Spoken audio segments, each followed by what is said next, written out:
Es muy grato volver a encontrarnos siempre a través de estos medios digitales, por cuanto como iglesia somos muy respetuosos de las indicaciones de las autoridades sanitarias, como también de nuestras autoridades eclesiásticas. Sea usted que está viendo este video muy bendecido. Vamos a tener un instante para reflexionar a la luz de la bendita y eterna palabra del Señor, para lo cual le invito, donde quiera que usted se encuentre, en su hogar, en su trabajo, cierre sus ojos y junto conmigo compartamos un momento de oración al Señor. Padre, muchas gracias le damos por cuanto hemos entendido que por su misericordia somos hechos hijos suyos. En esta hora nos presentamos delante de usted, reconociendo su señorío, reconociendo su poder y exaltando aún a su santo nombre y pidiendo por misericordia que en este momento y a través de estos medios digitales usted pueda bendecir nuestras vidas a través de esta reflexión de su bendita y eterna palabra. Muchas gracias, a usted sea siempre la gloria, la honra, por Jesús, nuestro Señor y Salvador. Amén. En esta ocasión,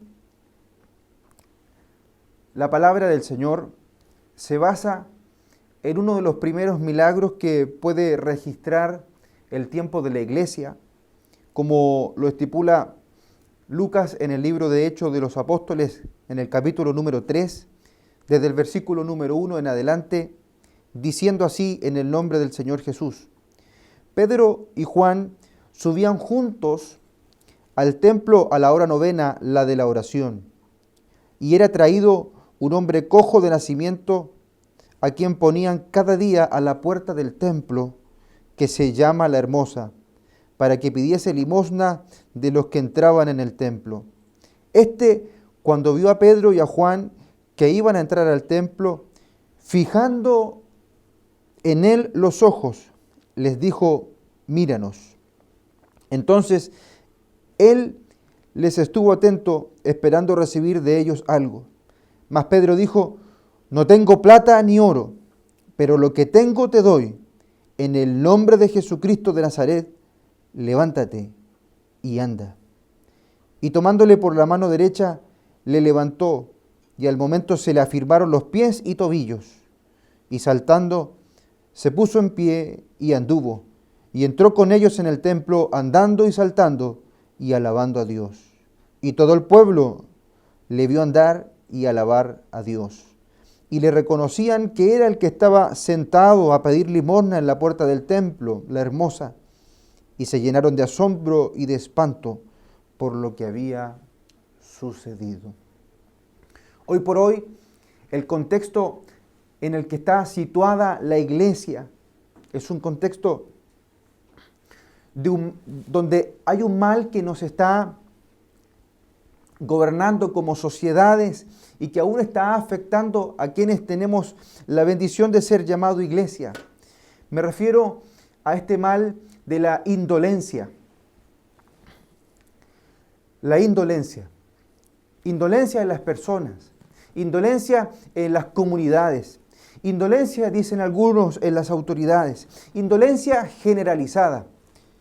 Según la definición de esta palabra indolencia, podemos entender que significa apatía, que también puede significar desinterés, indiferencia, insensibilidad, puede manifestar pereza y también puede manifestar cierto grado de inactividad, inacción o inmovilidad. Cuando hablamos de este mal llamado indolencia, tenemos que, a la luz de la porción bíblica que tenemos en este momento, recordar que luego de la venida del Espíritu Santo en el aposento alto a quienes estaban reunidos, más ahora cuando se les ha aparecido como una manifestación de lenguas, y todos los que estaban en Jerusalén vienen hasta donde estaban los apóstoles y los que seguían al Señor Jesús y les ven hablar en distintas lenguas. Es cuando ellos están asombrados, y entonces es que se levanta Pedro en su primer sermón y empieza a hablarle a los varones judíos diciéndoles: estos ciertamente no están ebrios, sino que se ha cumplido en ellos la palabra que está escrita por el profeta Joel: en los postreros días, dice Dios, derramaré mi espíritu sobre toda carne. Y empieza a hablar de la profecía que había señalado Joel sobre los postreros tiempos y de las características de el derramamiento del Espíritu Santo. A continuación de eso, la iglesia empieza a manifestarse como tal. Los primeros cristianos empiezan a entonces participar como comunión, como congregación, esta iglesia que el mismo Señor Jesús había dicho: y sobre esta roca edificaré mi iglesia, es la que ahora entonces se ha estado formando y ha estado avanzando en el tiempo primitivo, en el tiempo de la iglesia apostólica. Ahí es que nos encontramos con el capítulo número 3, cuando nos está contando el camino, nos está contando este momento en que los apóstoles Pedro y Juan a las 3 de la tarde van dirigiéndose hacia el templo que está en Jerusalén, y entrando por la puerta del oriente, entrando por la puerta que daba hacia el patio de los gentiles y las mujeres, a través de este pórtico y de esta puerta llamada la Puerta la Hermosa, ellos entrando hasta ese lugar se encuentran con un hombre que estaba todos los días ahí. La escritura, Lucas, es muy literal para señalar y decir que este hombre era puesto todos los días ahí para pedir limosna. Pero Lucas dice: un hombre cojo de nacimiento. ¿Se ha puesto a pensar usted cómo vive un hombre cojo de nacimiento? ¿Cómo es la vida de una persona que tiene capacidades distintas? Que no puede deambular como usted, que no se puede levantar de la cama de un salto, que no puede movilizarse dentro de su hogar o para hacer sus distintas actividades, sino que debe ser transportado, debe ser tomado, llevado en andas por otros, que requiere entonces de el cuidado, que requiere de la atención de terceros para realizar las actividades propias de la vida diaria. Lucas dice: un hombre cojo de nacimiento, que es puesto todos los días en la entrada del templo para que pidiera limosna. Lo que este hombre no sabía, que a eso de las 3 de la tarde se iba a encontrar con dos grandes hombres de Dios que ahora que han sido llenos del Espíritu Santo. Ciertamente Pedro, aquel que era el más fervoroso con el Señor Jesús, aquel que era el más impetuoso, más ahora que ha venido el Espíritu Santo sobre él, es el que se ha parado con cierto liderazgo para hablar de la palabra y de citar así también a los profetas, como lo ha sido Joel, y los grandes sabios de Jerusalén se llenan de asombro por cuanto estos hombres han sido catalogados, los apóstoles, como personas del vulgo, y ahora con una sabiduría y con una inteligencia que solo ha sido de parte del Señor. Pedro, y así también junto con Juan, aquel discípulo amado, aquel que ha estado dentro del círculo más cercano del ministerio del Señor Jesús, son los que van a las 3 de la tarde a orar, y este cojo que pedía limosna no sabía que ese día se iba a encontrar con estos dos hombres llenos del Espíritu Santo. Hombres con indolencia, con apatía, con desinterés, con indiferencia, hubiesen pasado la Puerta la Hermosa para ir y entrar al lugar donde ellos querían orar, y no hubiesen considerado a este cojo que está pidiendo limosna. Hubiesen pasado, transitado, sin considerar lo que está a su alrededor, sin considerar a aquel que está necesitado. Y hoy día, al igual que la condición de este cojo que está pidiendo limosna, nos encontramos con una sociedad que conoce un poco de Dios, pero que no lo conoce de la manera que debiese hacerlo, que se encuentra al igual que el cojo situado en la puerta del templo, en el acceso. Entonces conoce un poco, con un pie está dentro del templo, una sociedad que conoce un tanto de Dios, pero que también está afuera, por lo tanto está lejos de merecer y de recibir la bendición y la presencia de Dios. Es una sociedad que está necesitada del Señor. Es una sociedad que necesita fervorosamente de que el Señor pueda actuar en ellos. Pero para eso es que la iglesia no debe ser una iglesia indiferente. No debe tener entonces una indolencia frente a lo que pasa a nuestro alrededor. Somos nosotros los escogidos del Señor. Usted es un escogido. Somos escogidos. Somos nosotros los que debemos entonces no ser indolentes ante la necesidad de esta sociedad.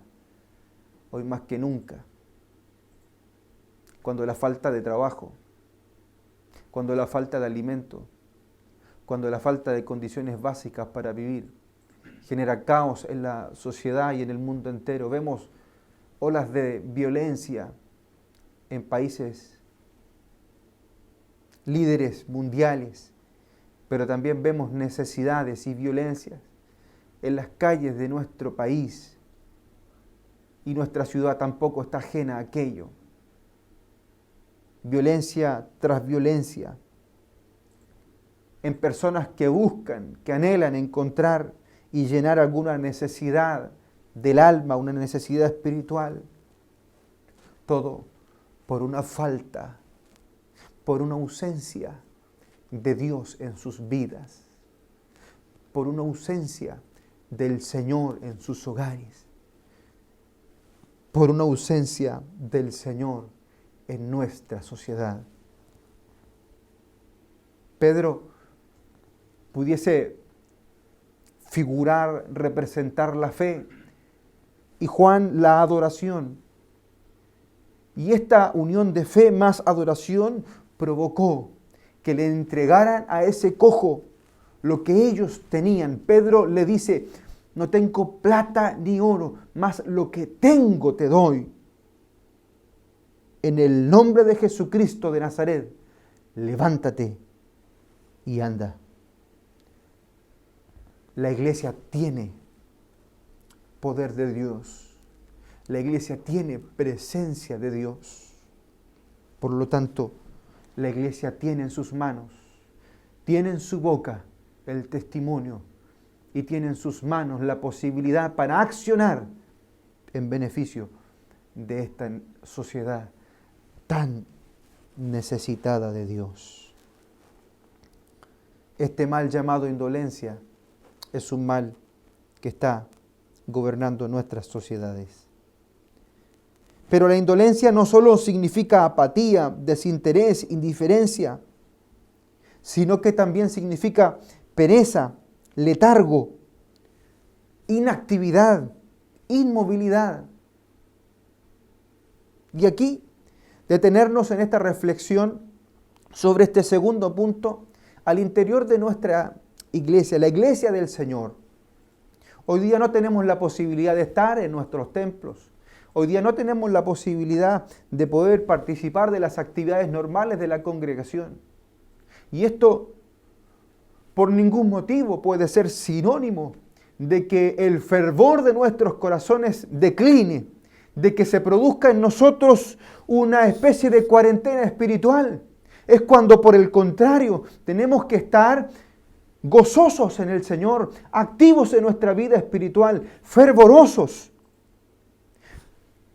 No podemos estar soñando, pensando en el día en que volvamos a nuestros templos y ahí considerar que ahí lo haremos, que ahí estaremos gozosos. cuando es ahora, en su hogar, estimado hermano, estimada hermana, en su familia o donde quiera que usted se desenvuelva en el día a día, cuando nosotros debemos estar con nuestra vida espiritual activa, cuando nosotros no debemos ser indolentes como iglesia, no debemos provocarnos a la flojera, a la pereza, al letargo, a la inactividad, a la inmovilidad. Cuarentena espiritual no es la recomendación para la iglesia. Muy por el contrario, la iglesia somos nosotros y nuestro cuerpo es el templo del Espíritu de Dios. Por lo tanto, en nuestra vida debe haber el deseo que hubo en David cuando él está diciendo que desea estar todos los días en la casa de Jehová para contemplar su hermosura, para inquirir en su santo templo, en su oración, con su corazón con fe como Pedro, y en una oración con adoración como Juan, podemos provocar que nuestra vida espiritual sea una vida que a pesar del tiempo de aislamiento, a pesar del tiempo del distanciamiento social o a pesar de los procesos de cuarentena sobre las ciudades, fe y adoración pueden provocar en nosotros mantener la vida espiritual en comunión con nuestro Padre. Un mundo de indiferencia. La iglesia tiene un desafío para con este mundo que está necesitado del Señor, pero también la iglesia tiene el desafío de mantenerse activo en su vida espiritual. Que esta palabra le bendiga a usted, su familia, la iglesia y a todos quienes puedan ser parte. Para nuestro Dios, toda la gloria.